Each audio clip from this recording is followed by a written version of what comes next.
እንግዲህ ለትውልድ እናስብ ካልን ለትውልድ ብቻ ሳይሆን ለእኛ ለሴቶች እህቶቻችን ተስፋ ለቆረጡ ሴቶች እህቶቻችን ስራ ለሌላቸው ስራን እንዴት ፈልገው ስራ ማግኘት እንዳለባቸው እንዴት ምን አግኝተው ምን መለወጥ እንዳለባቸው ምን አይነት ላይፍ ውስጥ መግባት እንዳለባቸው አማራጭ ሲያጡ እንዴት ወንድ ልጅ መያዝ እንዳለባቸው ህይወት በጣም ከመረቻቸው ወይንም አለበለዚያ በጣም ፍቅር ከያዛቸው ከወንድ ልጅ ጋር እንዴት በራሳቸው ገንዘብ መኖር እንደሚችሉ እንዴት ከኢትዮጵያዊ ማንነት ይወጣ እንዴት የትኛውም አፍቃሪ እንደዚህ አይነት ስቱፒድ ቆሻሻ ድርጊት ማንደግፍ ነን።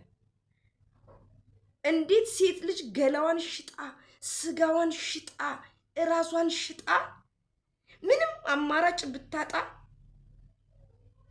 አማራጭ ብታጣ ወንድ ልጅ ይዞ ለመኖር ለወንድ ልጅ ከርስ ለመሙላት ለወንድ ልጅ ፍቅር ተብሎ ይሄን ያህል ራሷን ሽጣ እሷ ስትኖር እኮ ነው ፍቅር። እሷ በህይወት ስትኖር ነው እኮ እሷ በአካል ስትኖር እኮ ነው ፍቅር የሚባለው። ምንድን ነው ለትውልድ የምናስተላልፈው? እሷ እየሞተች እሷ በቁሟ እየሞተች ስጋዋን እየሸጠች እየቸረቸረች ለወንድ ልጅ ይዛው ቁጭ ብላለች። ለፍቅር ብዬ መስዋዕት እየከፈልኩ አለች አይደለ? እሱ ለፍቅር ብሎ ነው መስዋዕት እየከፈለ ያለው።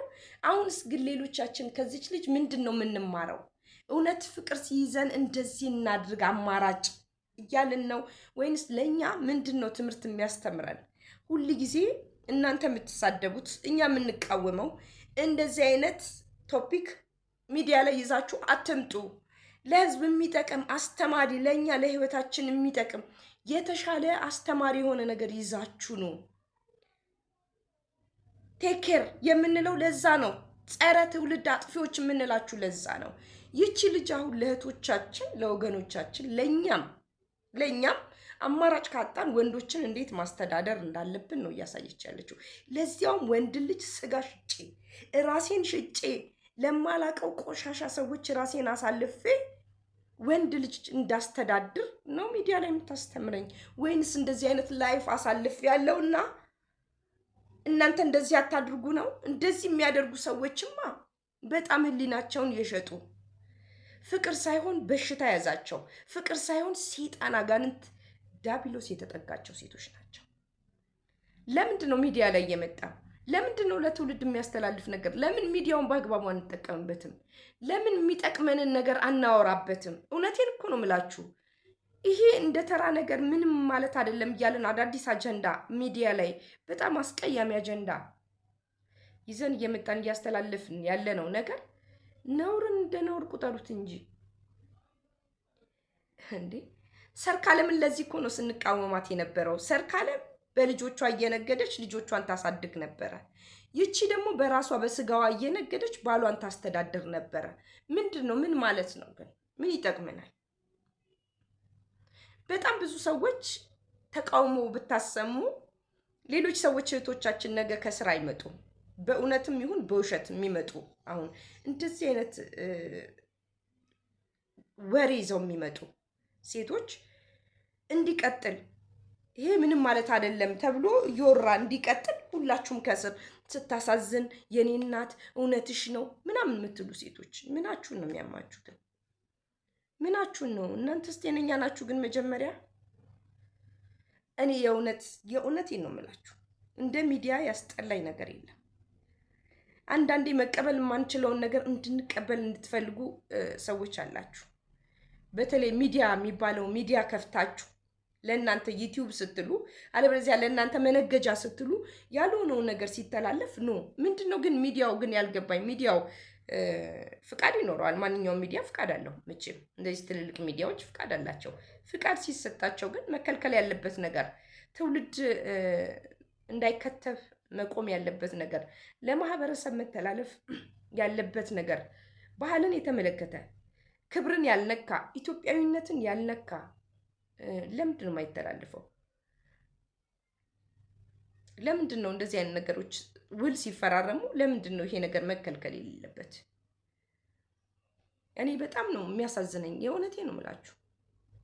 በጣም አስቀያሚና ነውር ነገር ነው ሚዲያ ላይ በየቀኑ የምንሰማው። ውሸቷንም ሊሆን ይችላል። ሚዲያ ላይ እኮ እየተከፈላቸው ነው አብዛኛውን የሚመጡት። የውሸት ወሬ ይዘው ነው የሚመጡት። ምን ቸገራቸው ከተከፈላቸው? ጥሩ ነገር ከተከፈላቸው ምን ቸገራቸው? ክፍያ አለው እኮ በነፃ አይደለም ሚዲያ ላይ የሚመጡት። ስለዚህ እናንተ ደግሞ እንደ ህዝብ እንደ ኢትዮጵያዊነት ነውርን ነገር ኖ ነው ማለት ያለባችሁ እንጂ እያላችሁ እያዳመጣችሁ ጊዜያችሁንም ኢነርጂያችሁንም አስተያየቱንም መቃወም ነው ያለባችሁ። ስለዚህ በቃ ዝም እንበል። ዝም እያለን እንያቸው፣ እንለፍ፣ እንደፈለጉ ይሆኑ እንበል። ትውልዱስ ልጅ ያለውስ? እሺ ልጅ የሌላችሁ እንደፈልጋችሁ ጻፉ። ነገ አንወልድም ብላችሁ ይሆናል፣ ግን ሁላችሁም ቤት እንደዚህ ይንኳኳል። በተለይ ሰው የዘራውን ነው የሚያጭደው። እና ለትውልድ ምንድን ነው የምናስተላልፈው? ይቺ ልጅ ይኸው ክፍል 1 ብላ ጀምራለች።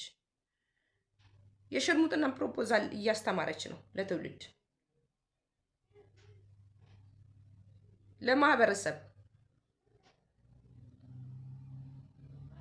ከየት ነው የመጣችው? ምንድን ነው የሚጠቅመን? ማናት? ነገ ህዝብ መሀል ቆማ ትሄዳለች። ነገ ትዳር ትይዛለች። ነገ የራሷ ማንነት ይኖራታል። ነገ ኮንፊደንስ ይኖራታል። ልክ ብላለች የሆነ ነገር። ምንድን ነው ያለችው? ወርቅ መሀል ስትቀመጥ ወርቅ ነህ፣ አርቲፊሻል መሀል ስትቀመጥ አርቲፊሻል ነህ።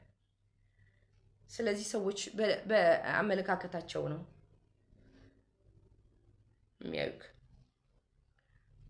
እና አሁን ይቺ ልጅ ነገ ህይወት ይኖራታል፣ ትዳር ይኖራታል፣ ልጆች ይኖራታል። ለልጆቿ፣ ለትዳሯ፣ ለቤተሰቧ ምን አስተላለፈች?